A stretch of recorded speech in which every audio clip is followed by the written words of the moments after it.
Mr. Don Eaton, it's all yours. Okay, this is that one of our favorite times of the year when we get to set our tax rate for the upcoming school year.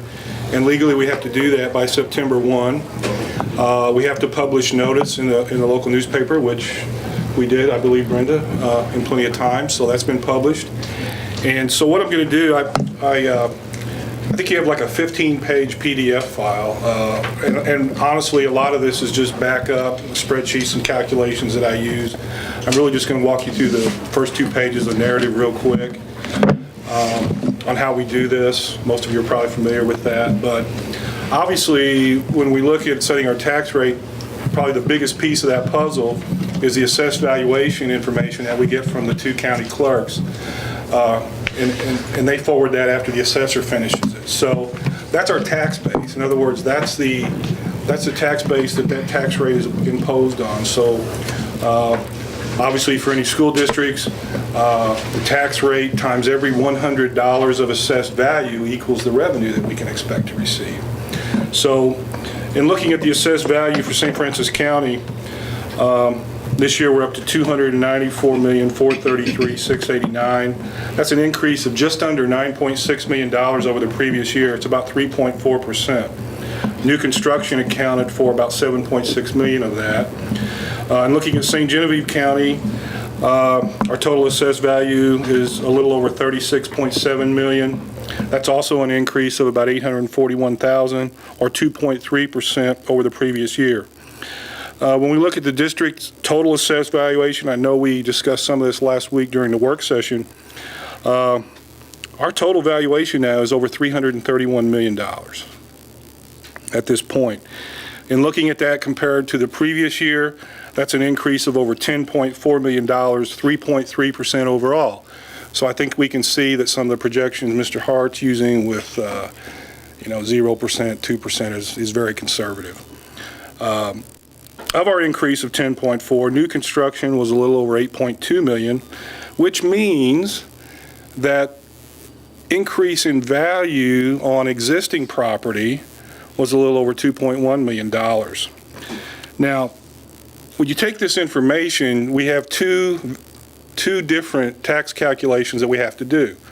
One is for our operating monies and one is for debt service.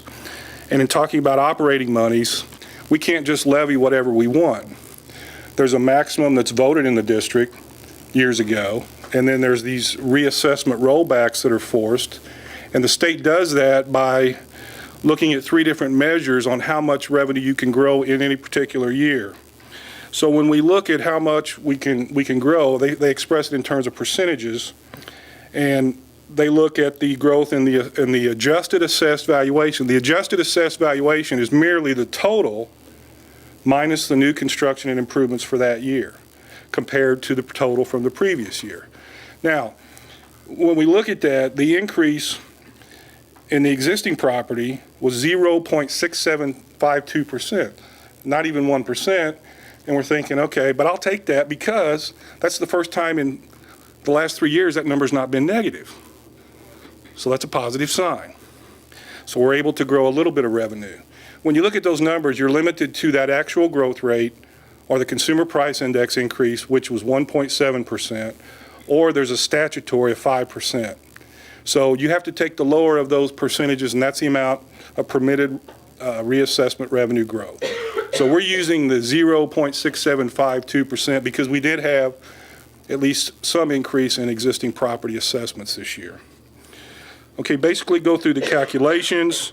You determine what's called your tax rate ceiling. Based on those numbers, your starting point is always your previous year's tax rate ceiling, and you go from there. So in calculating that number for our operating monies, we're basically the same as last year. Our number this year that I've calculated is $2.86.61.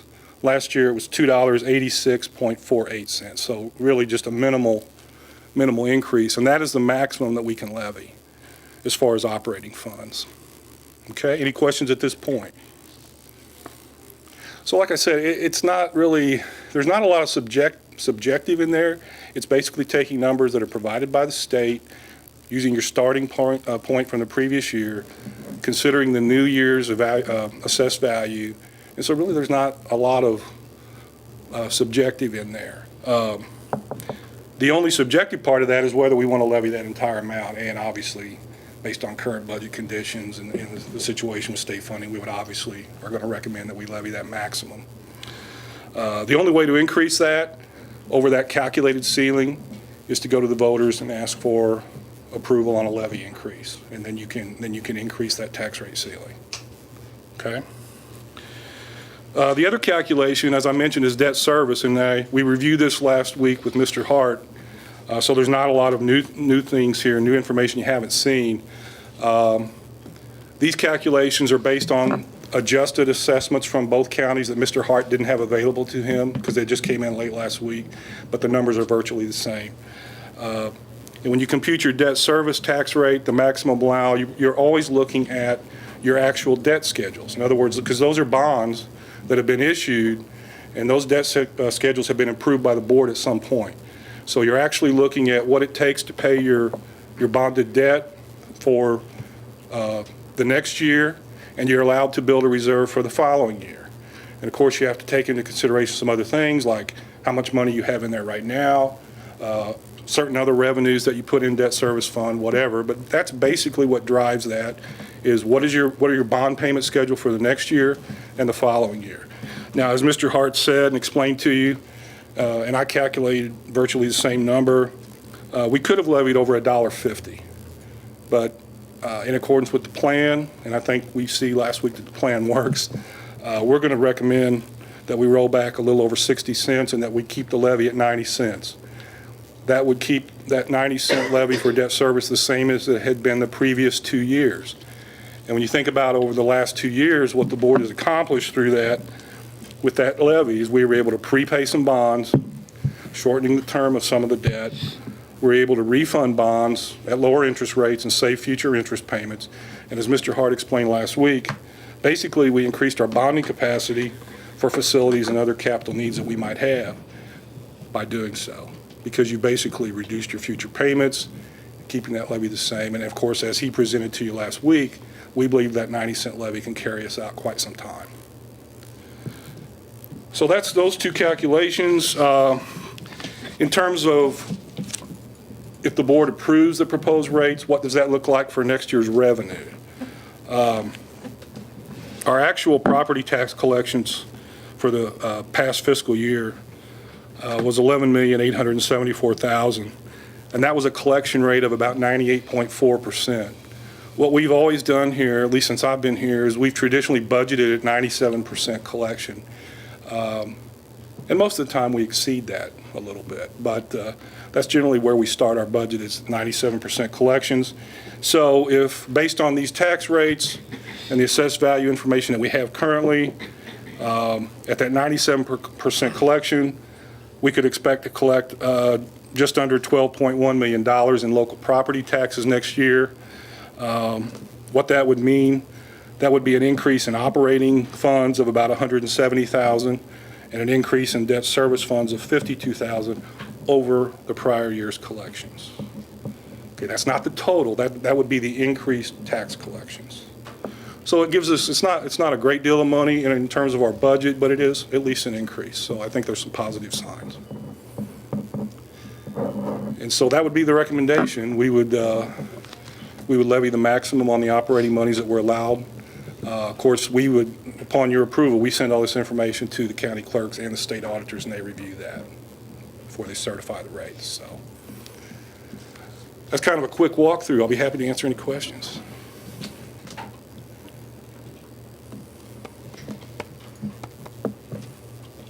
Thank you.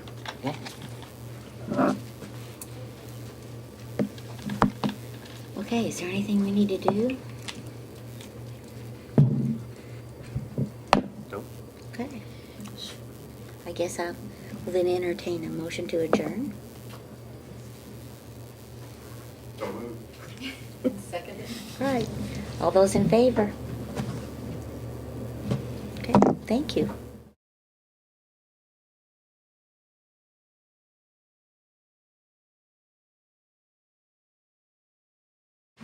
Okay, I'm going to need a motion to approve the agenda. So moved. Do you hear a second? Second. Moved and seconded. All those in favor? Anyone opposed? No. Okay. We're going to start with board dialogue. And we had a very, very good meeting last week, and I got a lot of compliments on it, a lot of good energy, and open house just seemed to be fabulous. So, ladies, I was accompanied by these two ladies, and I'm sure that they have something that they'd like to add. The buildings looked wonderful. I think everybody worked really hard to get them ready. Everybody seemed enthusiastic about the new year. Agree wholeheartedly. Everything looked wonderful, and please pass on to your staff. You know how hard they work to get things ready, and know how hard you as principals work to make sure things are ready to go way above and beyond your normal work hours, and it showed. Looked great. Hope everything goes smoothly tomorrow for you. Thank you. The few teachers that I've talked to and at, they was very happy about the meeting at the Civic Center. Short, sweet, to the point, and then they got to work. Yeah, they said the same to us. Okay, anyone else?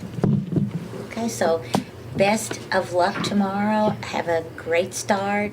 I know you guys have worked hard and you're ready to go, so have a good day tomorrow.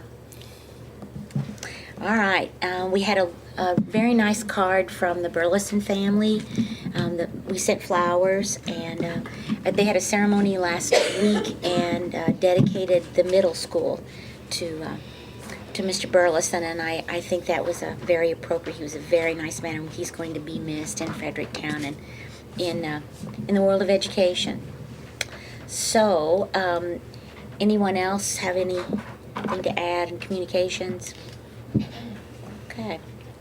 All right. So, Mr. Rubel. All right. Dr. Winslow, would you please come up and share the award that was given to the middle school from the SREB for the Making Middle Grades Work? Thank you.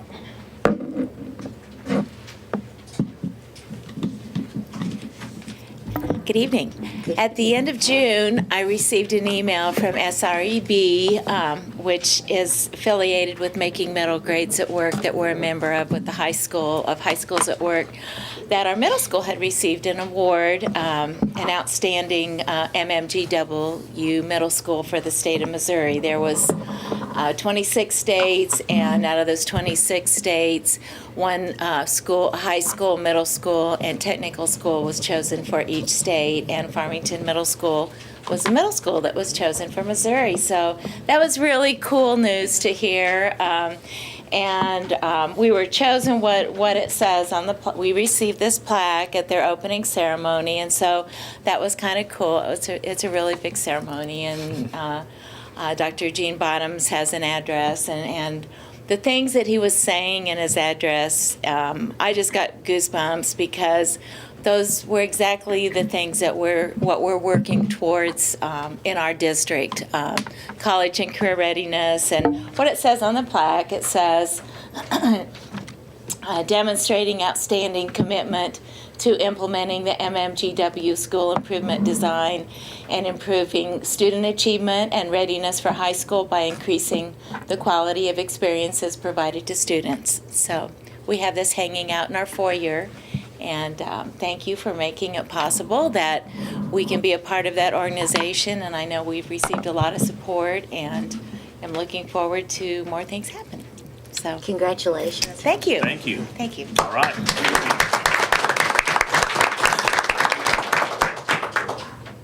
All right, I have a couple more updates. And Mr. Burns couldn't be here tonight, so wanted to share the American Heart Association Walk. We will be hosting that competition with North County on September 27th. I talked to Dr. Hostetler prior to this meeting. They haven't set a time for that, but the Heart Walk will take place prior to that game.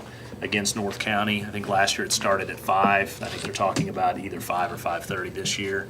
And our district also will be competing against North County throughout September to raise funds for the American Heart Association. So we'll have more updates for the board and on the website related to that activity.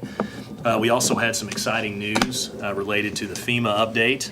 As many of you know, in early 2013 and even late in 2012, we had several working on the FEMA grant for a new early childhood center on the Truman and home-based campus. We received information on Friday that we were accepted for that grant, and phase 1 will begin. Actually, several parts of phase 1 has already been completed, but we will complete phase 1 with the signing of the papers on Monday of next week.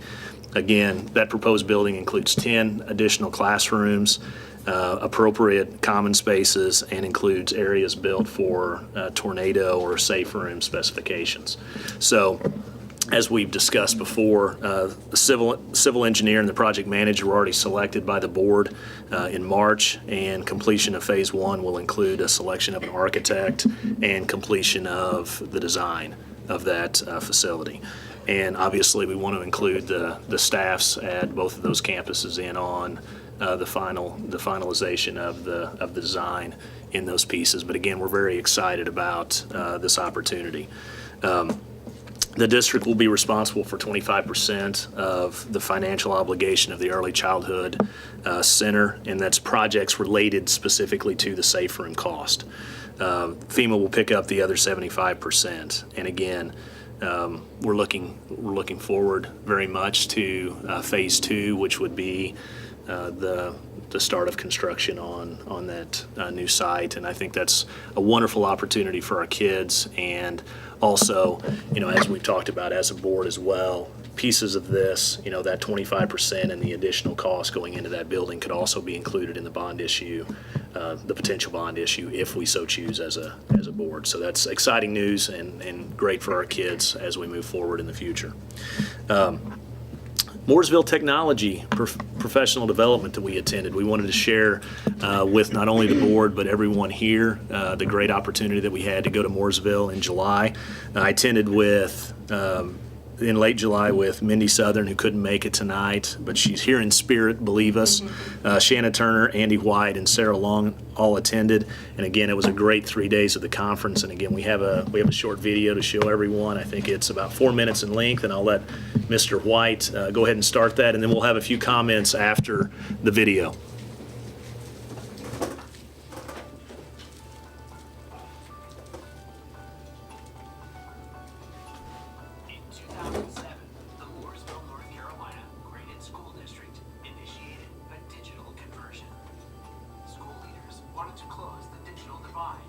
Giving students 21st century skills.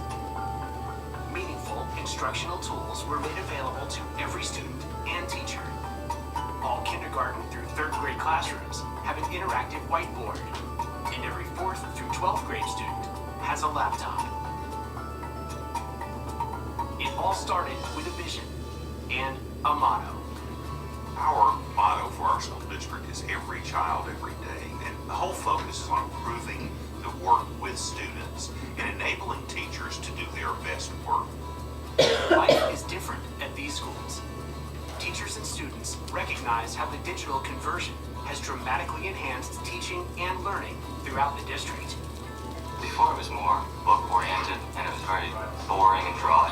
But now with technology we can, go out on our own, research it, and have a better understanding of our topic, and then make a project with it and present it and make it fun and interesting. It opens up a lot of different stuff. You can go on the internet and research without having to take on 50 books to look up stuff. So that's one of my favorite things. I don't know that I can teach it differently anymore. I mean, I guess I could, but it would take a real big shift to do that. For me, it lets people do it their own way. Because everybody gets it on a different level at a different pace. So if they understand a math concept, they can go ahead. And I have things that let them go ahead. If I need to go back and practice and pull it through, it just gives me a lot more freedom.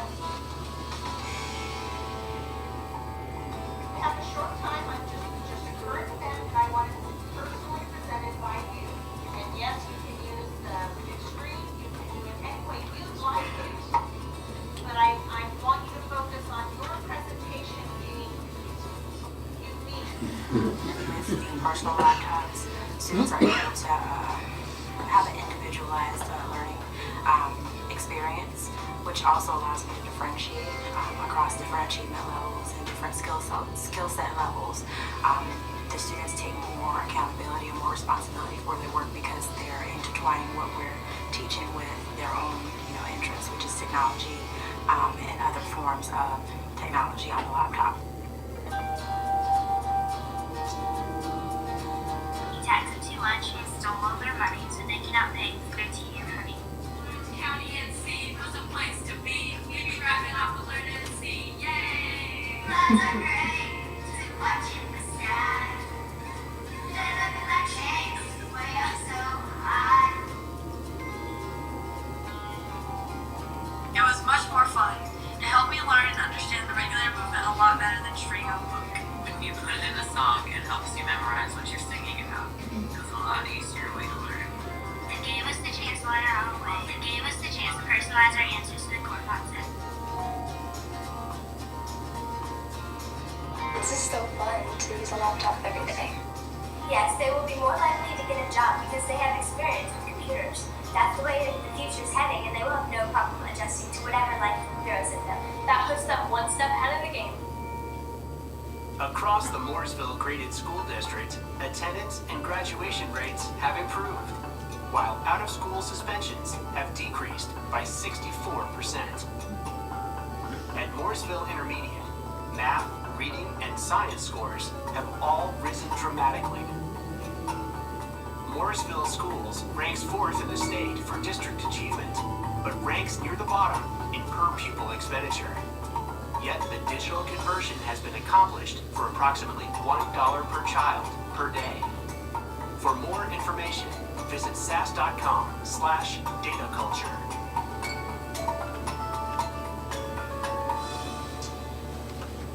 Right. There's much more that we could share, but we thought that video did a very good job of summarizing, what we saw and the culture that was created at Mooresville. And again, the data, speaks for itself. You guys probably couldn't see the chart, but they were down in the 75-76% range in terms of graduation rate.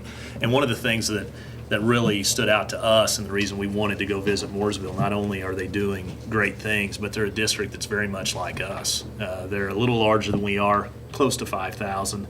Their free and reduced lunch is very similar to ours, so it's a very representative district, like the one we're in. And again, I don't know other ideas that you guys want to share, but we were very excited every day when we came back, and again, still excited about the opportunities for our kids. And I think, they said it in the video, the individualization and the increased student engagement really speak to me. Sarah, do you want to I share? thought the most impressive thing was if you walk into their classroom, you can't tell what's the front of the room. Because kids are collaborating, they're talking to each other, they're project-based. The teacher is working with individuals or with groups of students.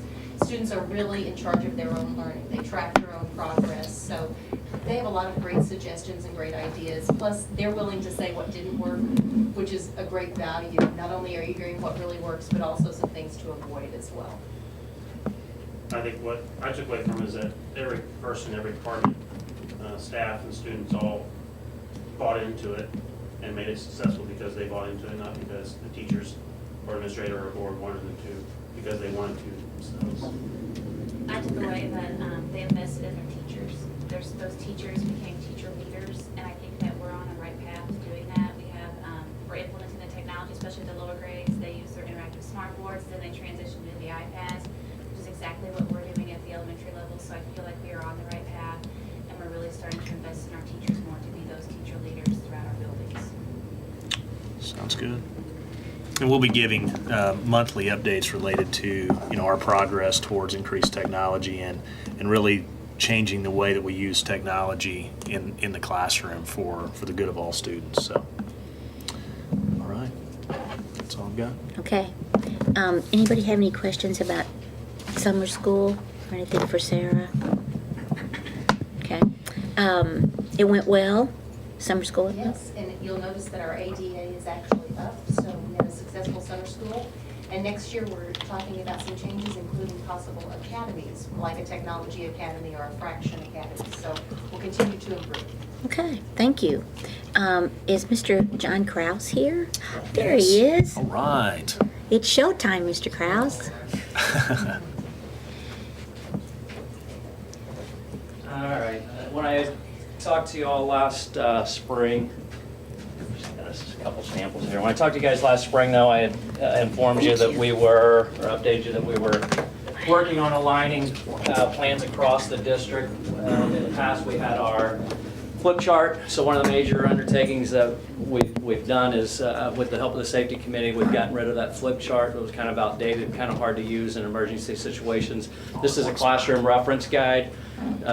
So every classroom in the district now has this, and it's very simple steps that they can follow and why they're doing that. On the back side, depending on the building, you've got rally point layouts, whatever specific to that building. That, you know, at the high school we struggle getting people to the right spot, so we've got a diagram of that there to kind of help those teachers out. Got a lot of positive feedback, at least from the high school today, once they saw that, things that we've kind of messed up in the past.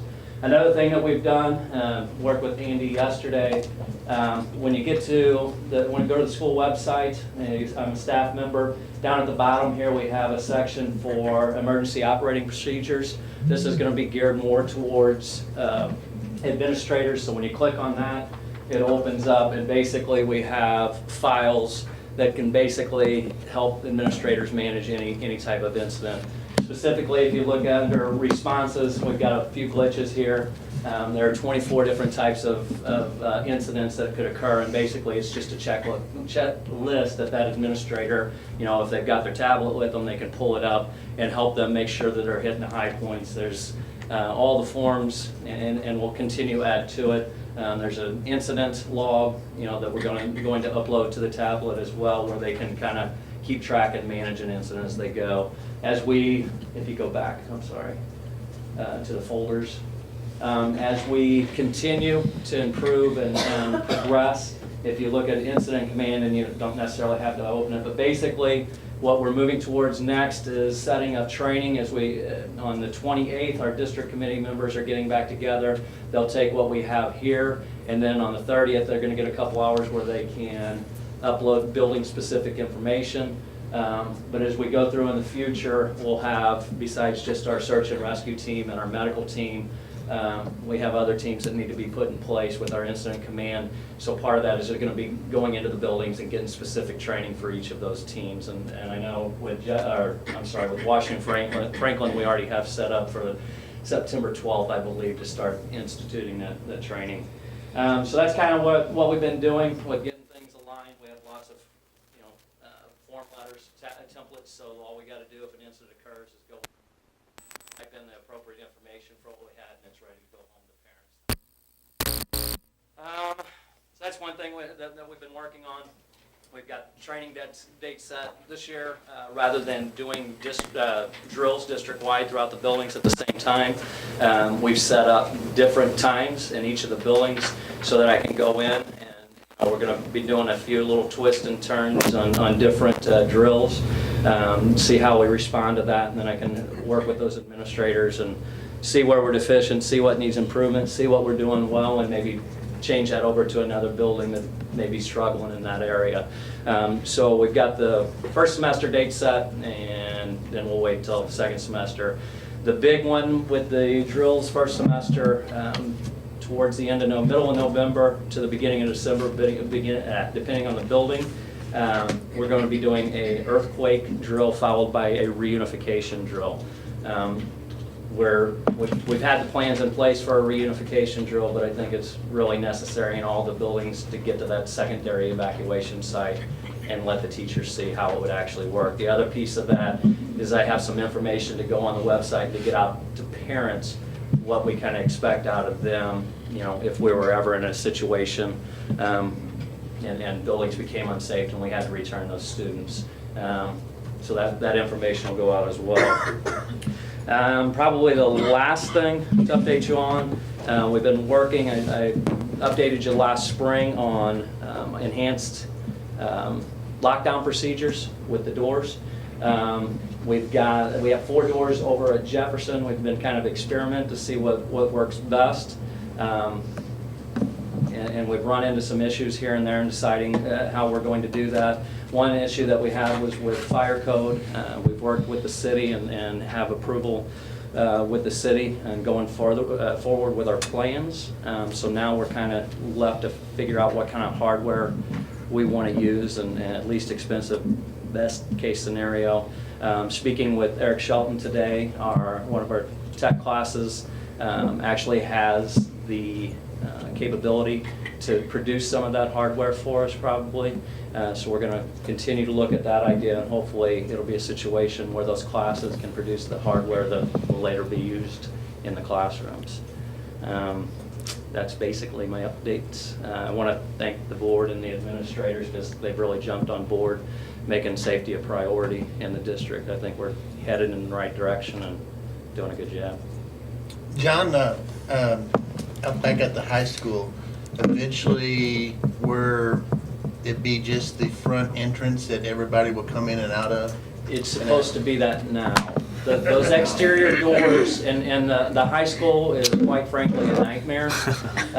With 26 doors, eventually what I would like to see at the high school is to have some type of little alarm on all of those doors so that if those doors are open, either it sets off an alarm in the office so we can check cameras, or something along those lines. But yeah, the only door that's supposed to be unlocked is that front door. Yeah. And the only time that would go, that we would lock that is if we were in a lockout procedure where we have a threat externally. Yeah. I just do And know. you've got 1,200 students and 26 doors, it gets difficult. Yeah. So it could be a full-time job. And there's not a camera on every door. Almost. Almost. We're in pretty good shape with cameras, but again, if there's no alarm, if there's no way to identify that door being opened, somebody has to see it. And if it's happening during class time, that makes it pretty difficult. Yes, indeed. Anyone else have any questions? Well, thanks, John. It sounds good. Thank you. I wanted to right. thank John and the administrators for all the work that they've done. Again, I think we're headed in the right direction in terms of safety for all of our buildings. So, thank you. Okay, so no one pulled any items for discussion, so we can move down to approval of the consensual items. Anybody want to make that motion? I'd make a motion that we approve items A, B, C, D, E, F, and G. All right. Second. Moved and seconded. All those in favor? No opposition. Okay, so it looks like we're ready to adjourn to closed session with numbers. I make a motion that we adjourn to closed session, discuss personnel pursuant to 610.021, paragraphs 1, 3, and 13. Is there a second? Second. Moved and seconded. All those in favor? Oh, is this a roll call? Davis, Yes. Hahn, Yes? Kane, Yes. Howard, Yes. Lawson, Yes. Noble, Yes. Sullivan. Yes. Thank you. Okay, so we're in closed session, and thank you all for coming this evening. Thanks, guys.